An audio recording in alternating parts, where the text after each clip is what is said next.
So, to my surprise, the patch notes actually released today on Monday the 25th, and they're releasing the patch on the 26th tomorrow.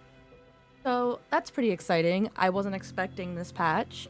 I feel like with every patch they release, other than no crossplay, sadly, the patch notes have been really good, and it really improves the quality of the game overall. So, yeah, I'm really excited about this patch, and let's go over it. So the first note that we have is the Hitchhiker Trap exploit. This was an exploit Hitchhiker players were using to get into the basement early before Grandpa even woke up. Exploits just ruined the game, so I'm really glad that this is getting patched and that many people didn't know about it, because I can imagine a bunch of people using this and just making it unfun for Victim.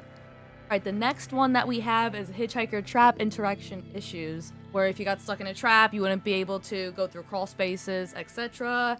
And you couldn't go through wells, you couldn't go through spaces, so it was just a nightmare to deal with. So I'm glad that they're fixing this finally, because I've run into this issue so many times and it's gotten me killed plenty of times.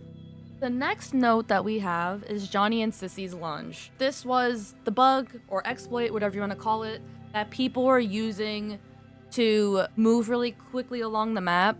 Personally, I didn't know Sissy had this issue, but I know a lot of people on Johnny have been using it to catch up to victims in chases or just to move around the map really fast. It was pretty much impossible to escape Johnny once he hit you, because he would just outrun you and instantly kill you, so you couldn't do anything about it. So I'm really glad that this is getting fixed as well, and I hope it changes people's playstyle as Johnny, as well as maybe not see him every game anymore. Next we have brightness cheat, which I didn't know people were using this, but it makes sense. If you didn't know, family members actually have a darker screen than on victim side, so I guess it makes sense that a lot of people were turning up their gamma to be able to see better. At least that's getting fixed. Next we have Hitchhiker traps at ladder exits. This is a very nice change because it was very frustrating going up a ladder and just getting caught immediately. But I'm assuming the trap won't be placed directly next to the ladder, and it gives some room for the victim to move before they actually walk into it. I think this change was needed though, because not many people are using the ladder exits. But with this change, I can see a lot more people using the ladder exit now and being able to have a chance to actually get out and not walk into a trap instantly. Next, we have the fuse box reset, and this is probably the biggest change. The fuse box in general is kind of ridiculous, so this reset was actually needed. I can imagine a bunch of family members camping the fuse box now to turn it back off. I think this change will make it so people are more strategic about their gameplay, and rather than relying on the fuse box. Fuse box was one of the easiest escapes in the game, so maybe now more people will focus on other objectives. But yeah, I think this change is great. It was definitely needed. Next, we have family stun immunity, which was another really big one. The infinite stuns that you could do on the family members was absolutely ridiculous and so unfair that unless there's another family member with you to help you stop the victim that's bullying you, you literally could not do anything. 10 seconds is actually a pretty long time for stun immunity, so I wonder how everyone's going to adjust to these changes. I don't think it'll have a huge impact, but I can imagine that it'll partially change the way some people play. Next we have Taekwondo and its perks levels reduced. At level 3, you were able to stun a family member for 16 seconds, which is a lot. I don't think Taekwondo will be a useless perk. It definitely has its uses still, and I think the people that are currently running Taekwondo won't take it off because of these changes. It's definitely useful and can be used in different scenarios, so I think it still works.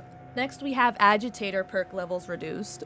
At level 4, you were able to reduce Grandpa's level by 4, which is massive. And the issue was, even if the family members re-leveled him back up, the same person with Agitator could level him all the way back down. This shouldn't affect gameplay too much, and I think people that are running Agitator will still run Agitator, but it won't be as ridiculous as it was before.